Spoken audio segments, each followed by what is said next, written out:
Welcome into the Cowboys Report. I am Tom Downey coming at you from the hotel in Indianapolis at the 2023 NFL Combine. Some breaking news here as the Cowboys are planning to place the franchise tag on star running back Tony Pollard in the event they cannot get a long-term deal done with Pollard before the upcoming franchise tag deadline, which is on Tuesday, days after the NFL Combine. Now, this news comes from Ian Rapoport moments ago. It was actually decent timing. We got dinner coming up here in a little bit in Indy, and then out on the town. We just got back from the combine drills, safeties and cornerbacks. So decent timing there for this Pollard news, which is very expected. I think everyone in Cowboys Nation knew the likely outcome here, barring the extension, which I don't think is going to get done by then, is going to come on Tuesday.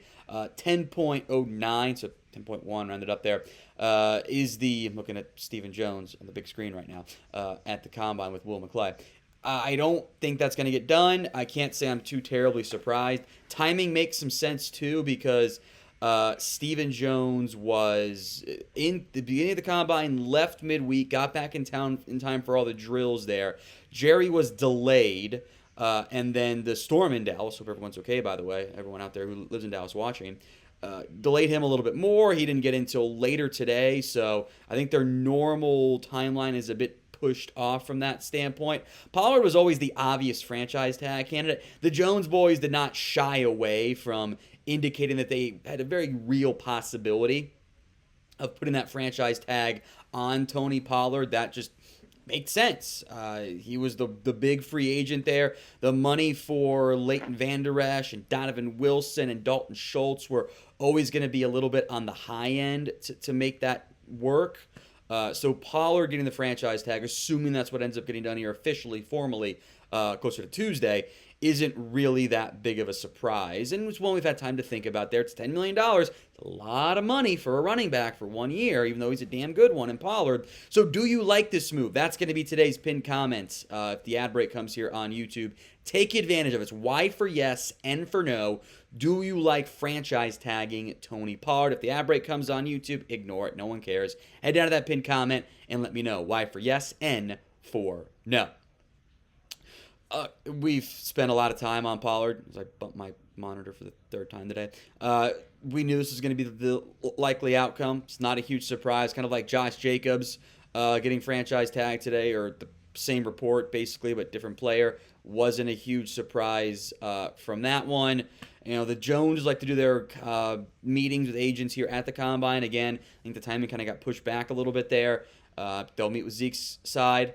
We'll get the numbers figured out there. He's not going to be back at his current number. Not a chance, especially as with the reality of Pollard getting franchise tag. Zeke's got to take a pay cut, or he's not going to be here. Pollard will at least be here for one more year. My suspicion for what they do here, unless the number for Pollard gets more for their level, and we know how the Joneses want to win the deal, my suspicion is they won't get a long-term deal done until after the draft if they do. And that's a guess. It's not sourced info. That's a guess. But I would bet that they wait and see what the running back market looks like through free agency and how the draft goes. I still think if Bijan Robinson's there, they're going to have interest in taking him. So Pollard getting franchise tag is pretty expected, all things considered. And you've known that because you've been subscribed to the Cowboys Report, right? Free videos every single day right here on the channel. We've got a long Cowboys draft meetings list we posted earlier today on the channel. I'll link it in the comments section, the description. Make sure you guys are subscribed with those notifications turned on so you don't miss out on anything here at the Dallas Cowboys Report.